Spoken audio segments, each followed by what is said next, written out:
మా మల్లన్న లీడర్లను ఇంటర్వ్యూ చేస్తున్నాడు కదా, మరి ఇయ్యాల కూడా ఎవరో లీడర్ తోనే ముచ్చట పెడతాను పోయిండు. మరి ఎవరు తానికి పోయిండో అరుచుకుందాం. రాములమ్మ అయ్యాలి ఎంత పెద్ద లీడర్ను పట్టుకొచ్చినో ఎరికేనా? నిజమా? నువ్వు కేక మల్లన్న, నువ్వు గ్రేట్ మల్లన్న. మరి ఏమనుకున్నావు మల్లన్న మజాక? ఎవరైనా ముందుగా సార్కు నమస్తే పెట్టినావా? నేను అప్పుడే పెట్టినా కానీ నువ్వు కూడా నమస్తే పెట్టు సార్కు. గుర్తు పట్టినావా? ఏంటి మజాక్ చేస్తున్నావా నాతోని? అయ్యో నేనేం చేస్తే? ఫోటోని పట్టుకొచ్చి ఇంటర్వ్యూ చేస్తాను కథలు పడుతున్నావు కథలు. ఇచ్చి రాములమ్మ నీకు గది కూడా అర్థం కాదు. ఈయన ముంగటున్నా ఫోటో పెట్టుకున్నా రెండో ఒకటే. ఒకటే ఎట్లా అవుతుంది? అయ్యో మొన్న పార్లమెంట్ లో ఒక్క మాట కూడా మాట్లాడకుండా బొమ్మ లెక్క నిలబడలే. నిలబడ్డాడు కదా జడ పదార్థం లెక్క. అంతే, ఆయన మాట్లాడకుండా మనమే అర్థం చేసుకోవాలి. గాముచ్చటేమో గాని ఇప్పుడు ఇంటర్వ్యూ ఎట్లా చేస్తావు?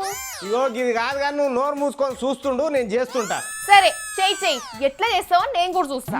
నమస్కారం కేవీపీ రామచంద్రరావు గారు. అంత మంచిదేనా సార్?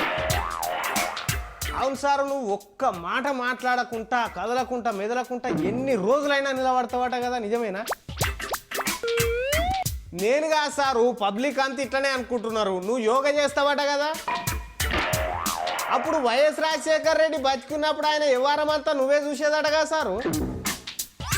నీ నాటకాలు పాడుగాను అట్లా ఎన్ని ప్రశ్నలు అడుగుతావు? సిబిఐ వాళ్ళు పట్టుకపోయి ఇంటరాగేషన్ చేస్తే ఒక్క మాటనన్నా నోరు తెరిచి మాట్లాడిందా? అయితే మరి ఆ సిబిఐ వాళ్ళు రిపోర్ట్లు తయారు చేసుకోలేదా? నేను కూడా అంతే. సిబిఐ వేరే మనం వేరే మల్లన్న, నీకు ఎట్లా అర్థమవుతుంది? ఆ మాటలు రాని ఫోటో పట్టుకొని. రాములమ్మ ఈడ ఇంటర్వ్యూ నడుస్తుంటే నడుమిట్లా నన్ను డిస్టర్బ్ చేయకు చెప్తున్నా. గట్లా కాదు మల్లన్న.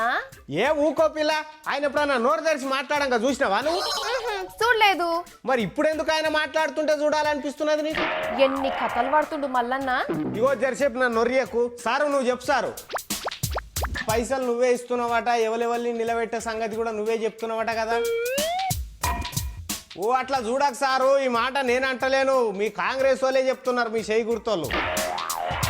చూసినావా రాములమ్మ ఎంత మంచిగా చెప్పిండో? లోకులు కాకులట. అవును సారు, సూర్యుని నిలబెడతా అనుకున్నావట, మరి వద్దనుకున్నావా ఏంది?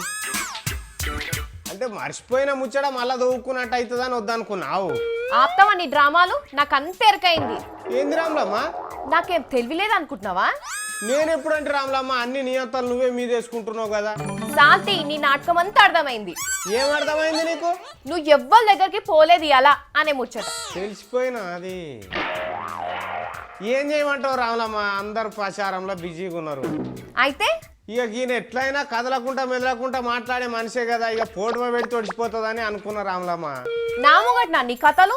ఇంకోసారి ఇట్లా చేస్తే ఏం చేస్తున్నావు చూడు. నేను పని చేస్తావు గంట తెలివి ఉంటే నీ తన పని ఎందుకు చేద్దాం. సరే రాములమ్మ, ఇక తప్పు అయిపోయింది, ఇంకోసారి చేయతి.